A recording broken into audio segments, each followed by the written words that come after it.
Okay, so live looping functionality has sort of come to enough maturity now that we can give a bit of a demo of it and show you how it's going to work. It's going to be in the firmware for the beta testers to start playing with very soon. So what I've done is I've just started a little project here with some percussion sounds in it preloaded. Nothing too fabulous there. There's a bit of a pattern going on. So I've just programmed an old school sort of house pattern. So what I'm going to do is drop down into loop mode, live loop mode. Now, when you're in live loop mode, we have had to make a sacrifice here due to memory constraints, at least for the first firmware version.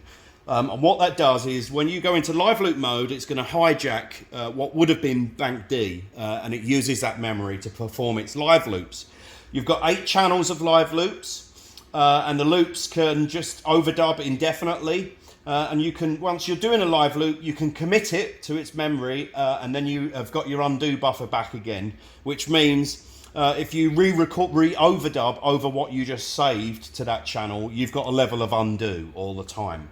So what I'm going to do, and this will probably go wrong because I'm doing it live, trying to record it live, I'm just going to throw in a few bits off the keyboard while the pattern's playing around and give you a sort of an idea of how live looping works. So this is currently just going into the live monitor, straight into the machine.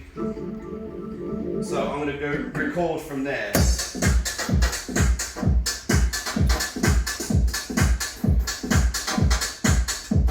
So at the moment it's just looping around the pattern, so as soon as and there is a threshold on it, so if it's recording silence, it's not going to record anything into the pattern. So what we do by doing that, we're avoiding build-up of noise if you just keep continuously cycling around and record.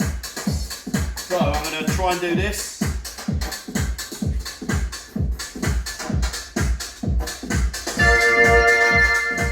Straight away too loud, so I'm going to delete that. Just get rid of it.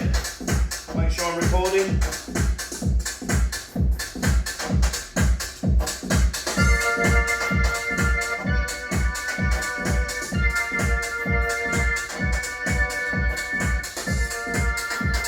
Right, now I can keep overdubbing over the top of that now if I want on this channel, but I'm not going to. So I press that and I press, this is currently lit up on B because you've got an undo buffer there, so I can undo it if I want to, but I'm not going to. I'm going to commit it. So now if I hit record on this channel again,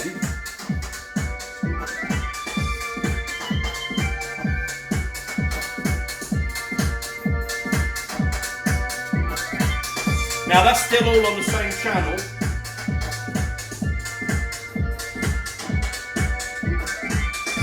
But I can get rid of it off of that first loop channel. So you've got indefinite loop capabilities there. Let's get a bit more in the pattern. So I'm going to use a new loop channel.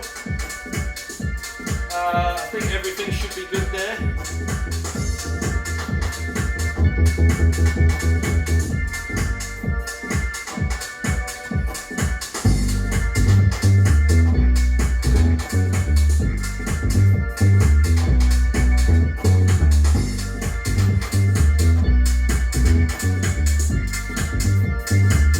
I don't like my phrasing there, let me do it again.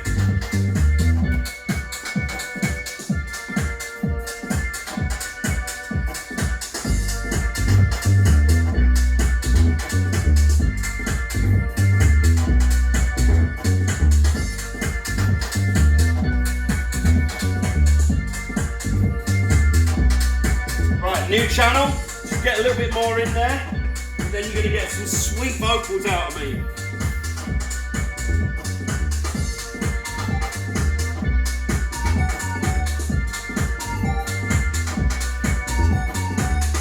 Can anyone guess the song yet? Oh, I wasn't recording. So give me a bit more there.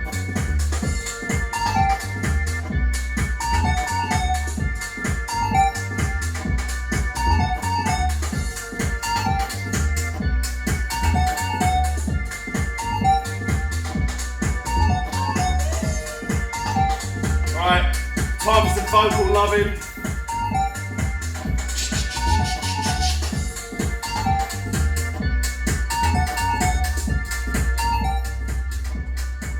I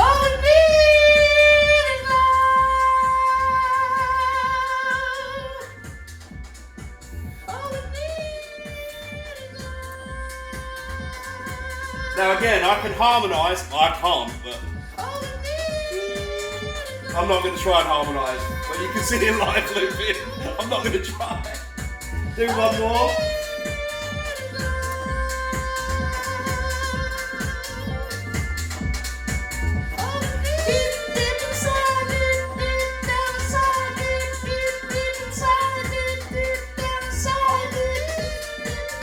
Yeah, so we're currently using 5 tracks of live looping.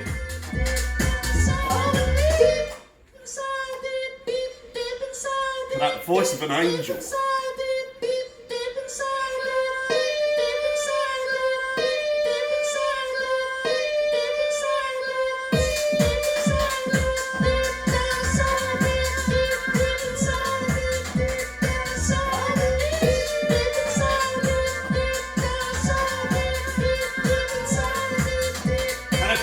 You've still got full control over the rest of the sequence though. So when you're in live looping mode, what you basically boiled it down to is 25 sampler tracks and then 8 live looper tracks. And also the functionality is there. When you're on doing mutes and solos and stuff like that, you can choose, when you press solo on a track, you can choose it to turn on to solo at the end of the pattern. Same thing with mute, so that you can either choose it to immediately cut or mute or solo when it reaches the end of the pattern. So you've got the best of, you can do it either way around there. There was something else I wanted to say that's already eluding me. Oh yes, and also, so with those live looper channels, what you'll then be able to do, not in the firmware just yet, is once you're happy with a live loop channel there, which you should be particularly happy with that beautiful little vocal one there, is you can then commit that to an actual sampler channel. So it's then no longer a live loop, but it commits it back into the rest of your project. You can keep it as a live loop, and when you save the project, all of the live loops save with the project. But it gives you the added flexibility then of being able to do using your pitching and all other sorts of stuff with it. So there's live loop. There's your first little proper demo of it. And that's going to go off to the beta testers now, and they're going to make me look really crap when they do their demos. So, thanks for watching.